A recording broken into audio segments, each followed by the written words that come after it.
હાલો, આજે તો કંઈક નવીન જ બનાવવાનું છે. જુઓ, મેં એ પણ ક્યારેય નથી જોયું અને આ નવીન જ આપણા માટે છે.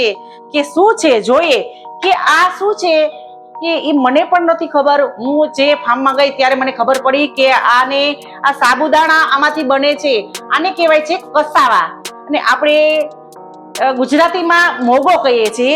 તો એ આ મોગોનું શું શું બને છે તે આપણે જોઈએ. ચલો, ફાર્મમાં ગઈ હતી ત્યાંથી લઈ આવી છું અને મેં ધોઈને સાફ કરી નાખ્યું છે. અને આ શક્કરિયા ટાઈપ છે અને આને મોગો કહેવાય છે. તો આપણે બનાવીએ ચીલી મોગો. તો કેવી રીતે બને તે જોશું આપણે. પેલે એને સાફ કરી લીધું છે મેં ધોઈને, અને હવે એને આપણે સુધારવાનું છે ચિપ્સની ગોળણે. કે આનું તો કેટલું બને છે, ખીર બને છે, વેફર બને છે, કે આપણે શક્કરિયામાંથી જે વસ્તુ બનાવીએ એ રીતનું આ બધું બને છે આમાં. એ ખાવામાં આપણે તળીને વેફર સરસ મજાની બને છે આની.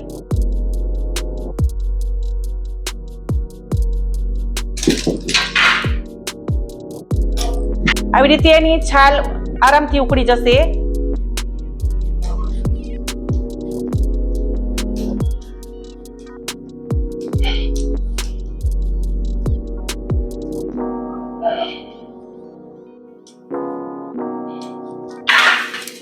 જો આ રીતની છાલ ઉખેડી લેવાની છે સરસ મજાની, કે આપણે આ ઉપરની આરામથી છાલ ઉખડી જાય છે આની. પછી ધોઈને એને ચિપ્સ જેવી સુધારી નાખવાની છે.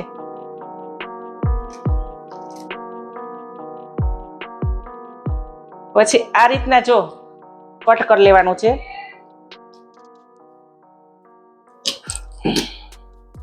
આ રીતના કટ કરીને આપણે ચિપ્સ જેવી રીતે બનાવી એવી રીતે કટિંગ કરી લેવાનું છે. આ રીતનું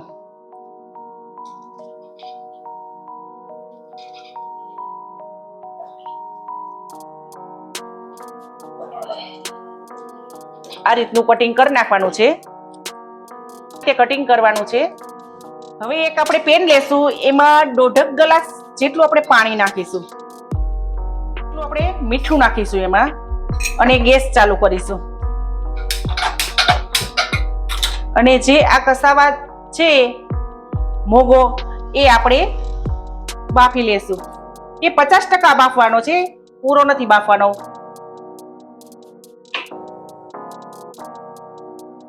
હવે એને 4 થી 5 મિનિટ બાફી લેશું. જો આપણે જોઈ લઈએ હવે કે આ બફાઈ ગયા છે કે નહીં. હવે તો આપણે જોઈ લેશું કે 3 થી 4 મિનિટ થઈ જાય કે તો આવી રીતે આ બફાઈ ગયા છે. બરાબર છે.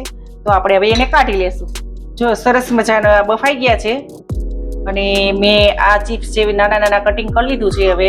હવે એને આપણે ચીલી મોગો બનાવો છે એટલે આપણે આવા નાના કટિંગ કરશું. જો આપણે ખાલી ચિપ્સ બનાવી હોય તો આ ચાલે. બરાબર છે. તો આવી રીતે નાના નાના કટિંગ કરવા પડશે આપણે.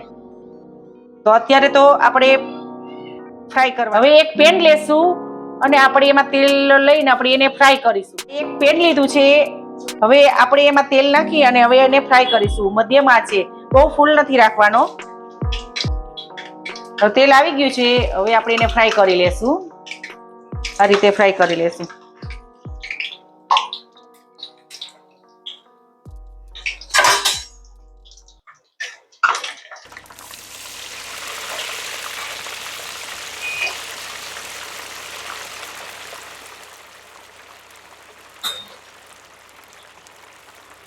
જો આ આપણી શક્કરિયા ગાજર હોય તેવું લાગે છે.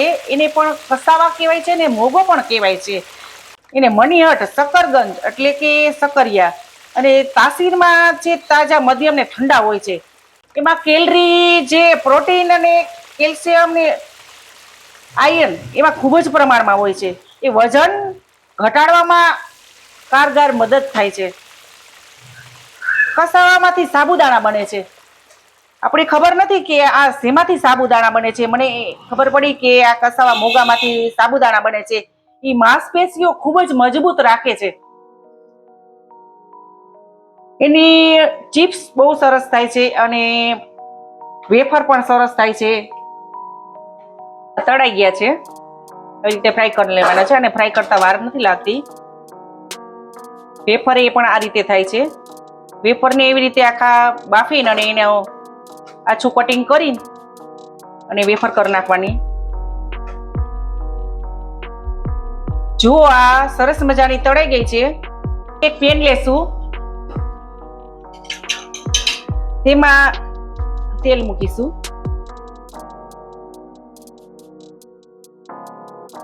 બે પાવડા તેલ લીધું છે.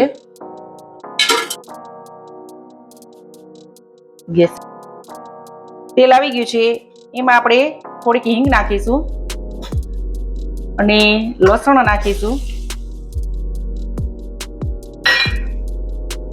આદુ નાખીશું,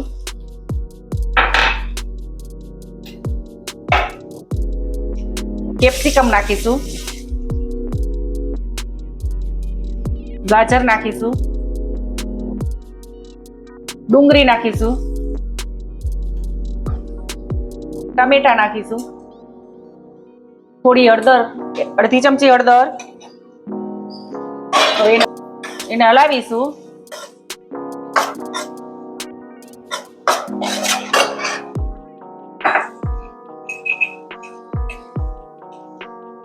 મીઠું નાખીશું, સ્વાદ અનુસાર મીઠું.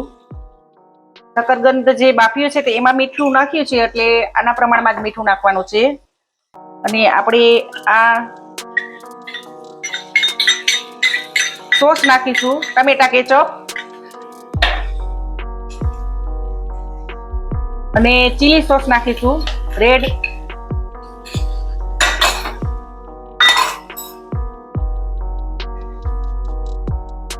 અને આ માયોનેઝ બર્ગર સોસ નાખીશું, થોડો સોયા સોસ નાખીશું,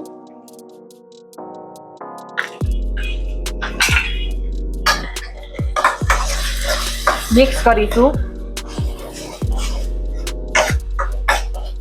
કેપ્સિકમ નાખીશું,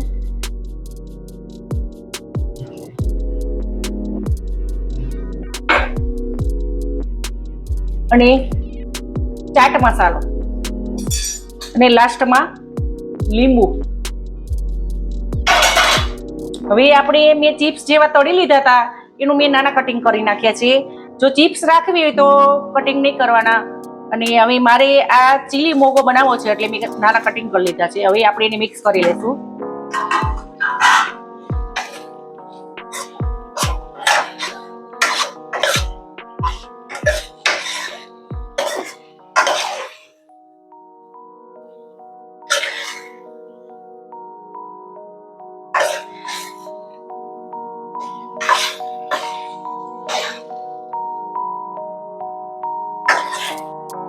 આ થઈ ગયો છે ચીલી મોગો તૈયાર.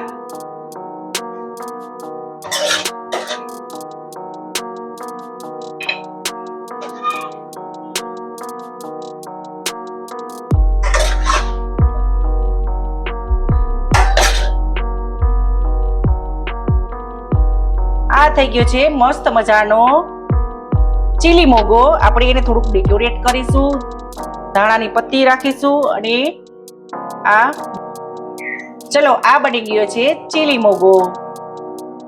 કે આ કસાવા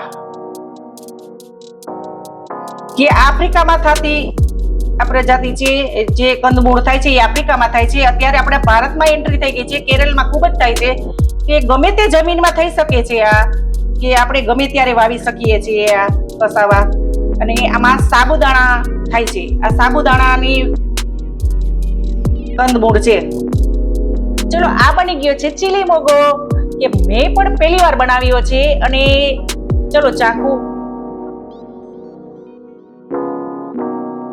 વાહ, સ્વાદમાં તો એટલો સરસ છે, મસ્ત છે. તે આ મેં પહેલી જ વાર બનાવ્યો છે ચીલી મોગો.